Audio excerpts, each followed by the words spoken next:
There's a street tucked away in the outskirts of Ohio, near a town so small you could miss it if you blinked. Locals call it Graymark Lane. It's not on most maps. No street lights, no houses anymore. Just a crumbling stretch of pavement strangled by trees. But here's the thing, anyone who drives down that road after midnight either never comes back, or they come back changed. And tonight, you and I are going to take a drive down Graymark Lane. But before we go any further, like this video, subscribe, and turn on notifications, because if I vanish after telling you this story, this might be the last video I ever make. You wouldn't want this to be the last story I ever tell, would you? It started with a missing boy in 1998.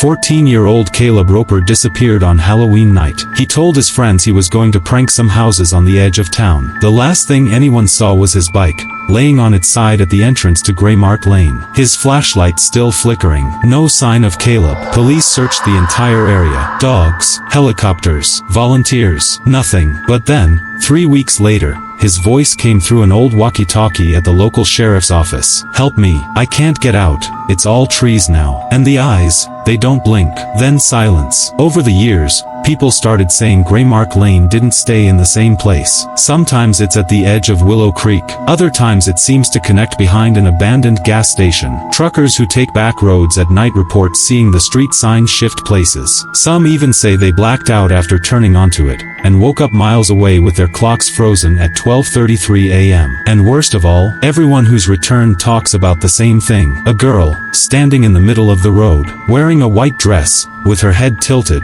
like her neck's broken. I wasn't going to say this, but tonight, I'm driving to Graymark Lane. I have my camera, my gear, and a backup satellite phone. If you never see me upload again, well, you'll know what happened. But I'm doing this because you deserve to know the truth. You've supported this channel, watched every story, and it's not fair to hide the worst one from you. All I ask is this: before I go, hit that like button, subscribe, because if I disappear, if this story costs me more than I expected, at least you'll remember me. At least the story won't die. One last thing, if you're ever driving through rural Ohio and your GPS reroutes you onto a narrow street without lights, check the sign. If it says Graymark Lane, turn around. No video, no story, no thrill is worth what's waiting at the end of that road. And if you hear scratching underneath your tires, don't stop, don't look, drive until the trees vanish. This might be the last video I ever upload, but if not, I'll see you in the next one. Like, subscribe, and don't drive after midnight.